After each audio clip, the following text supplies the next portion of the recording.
Many people plan to go to college to reach their dreams and make a bigger income, yet the cost of college doesn't come cheap. The average price of tuition and fees for one school year averages around $22,000.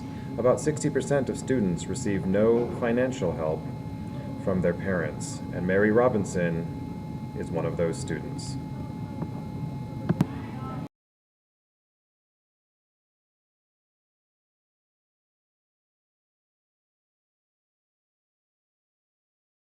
Can you please tell us your name? Mary Robinson. How old are you, Mary? I'm 18 years old right now, but I turn 19 in a few months. Oh, that must be exciting. Are you excited for your birthday? Yeah, I guess. It's going to be hard to have fun and go out since I have to take care of my son. But I love him and sharing my birthday with him is a great thing too. That's great to hear. How old is the little fellow right there? He just turned 2 last month. Wow, you had him at a young age. It must have been hard. Yeah, it was hard to deal with being a single mom and everything, but now since I'm going to school as a full-time nurse. Wow, it must be hard for you. Who watches your son when you're at school? My best friend Jenna. When my parents heard the news, they were disappointed. They supported me when I was still in high school, but once I turned 18, they stopped supporting me. So these last months have been kind of hard for me and my son. But luckily, Jenna's here to help me as much as she can. Over the years, the United States economy has been changing. Currently, the population is 316.1 million. 5.8% of the population is unemployed, which is a good number for the unemployment rate, but still means many are searching for jobs. The real GDP of the country is at 3.5%, which means a lot of product is being produced too quickly, so the circular flow of the economy is moving too fast, which could knock the economy off track. The consumer price index is at 0.1%. This is actually beneficial to Mary because she is able to buy more products with the purchasing power of the dollar, yet businesses will suffer because they aren't making as much of a profit. Are you currently employed? No, I am. Before, it was really hard for me to find a job because barely any places were hiring, but now I'm a waitress at a restaurant. It helps support me and Ezra enough along with the child support I get. How do you balance all the costs between school, a place to stay, and your son? Well, don't get me wrong, it's hard to do. Ezra's father ended up getting a high-paying job in his family business, so it could support me once a month with $1,000 with the child support. That covers a lot of the costs for Ezra, and my job can't cover all the costs for school, but it helps. Plus, FAFSA helped me out a lot when I applied for it. Is Ezra's father in the picture? Other ways besides financially? No, he wasn't too happy about my pregnancy. He even denied that Ezra was his at first. Is that hard for you? Sometimes. But we never really had a relationship, besides the one that caused the pregnancy. So I guess... Hey, girl! Hey! Please tell me a little bit about yourself, Jenna. Well, I'm 19 right now, and I attended school with Mary. I also plan to be a nurse. It was a dream of mine and Mary since we were little girls. What were your first reactions when you found out about Mary's pregnancy? Well, of course I was shocked because we were still in high school at the time, but I was going to support her any way I could. How are you involved now?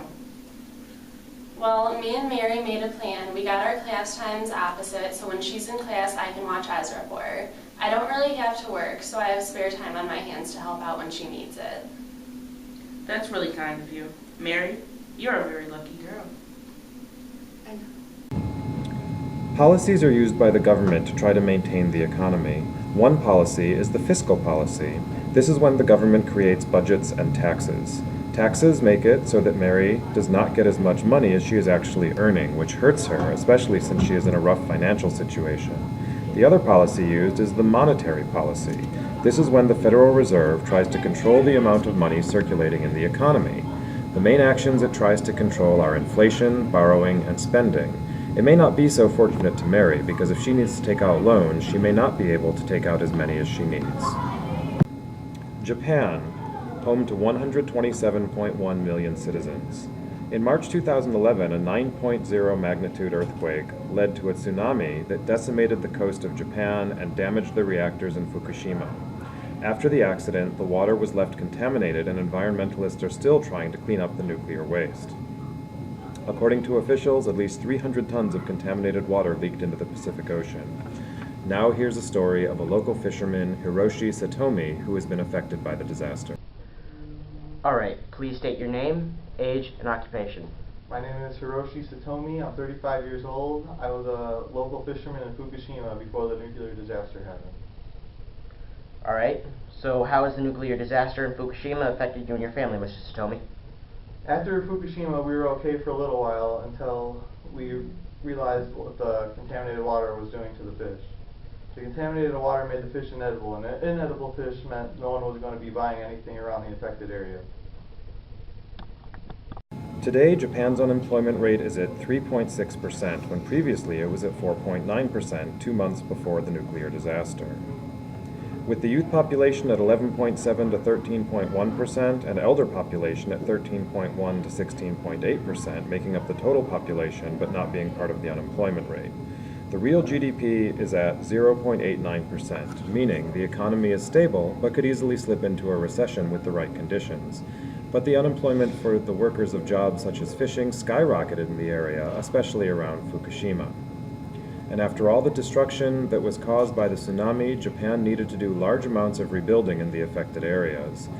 That might have created plenty of new construction jobs for the moment, but it didn't help Hiroshi Satomi's family. Wow, that must have been horrible for your business. Yes, it was. For a few months, I tried to continue fishing in Fukushima to get sellable fish. I had to go much further and further out, and it was costing me too much time and money. I almost had to sell my boat to make ends meet. What did you do to keep your heads above water? I was forced to look for work elsewhere, unless I wanted my family and business to struggle financially. I almost decided to look for work other than fishing, but then my parents pleaded that we move in with them in Tokyo. They were going to lose our family home, and that would have brought great shame upon our family.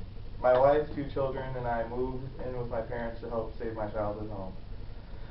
Though with the move, my wife, Akio, became unemployed and had to find a new job. All right, so what does your wife do to help support the family? My wife is a waitress.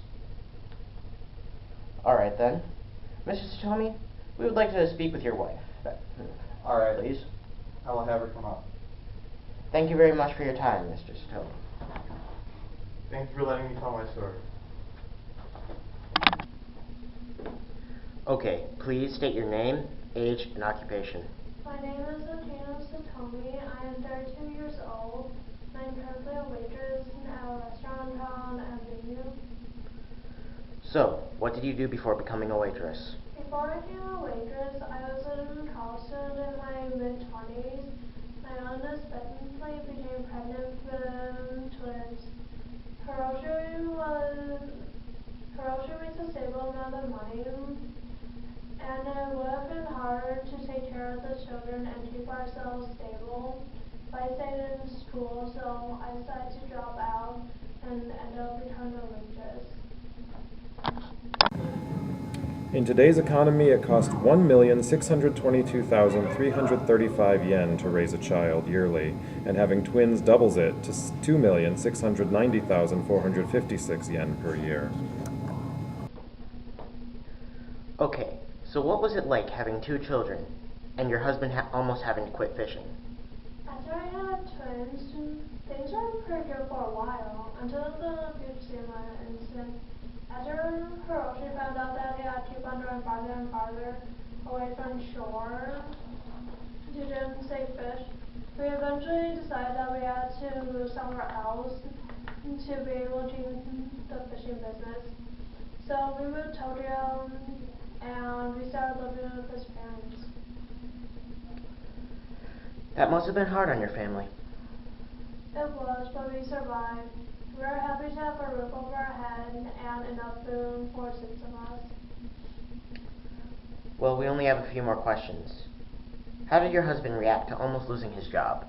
Hiroshi was very distressed, and he realized he wasn't going to be able to continue fishing, and he was about to sell the boat, but luckily his parents offered to let us move in with them, so Hiroshi could continue fishing, and I would be able to work full time, and they would be able to take care of the children while we were away at work. Alright, thank you, Mr. Tomey. That's all the time we have. Thank you. Hiroshi Satomi's case was what many would probably consider a fairy tale ending. Along with his wife, children, and parents, he saved his family home and was able to keep fishing in Tokyo. His business got better, and he was able to even expand to hire 2 people to work with him on his boat.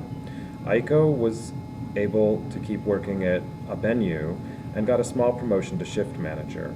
Hiroshi's parents got to help raise the children and live in the home they raised their children in.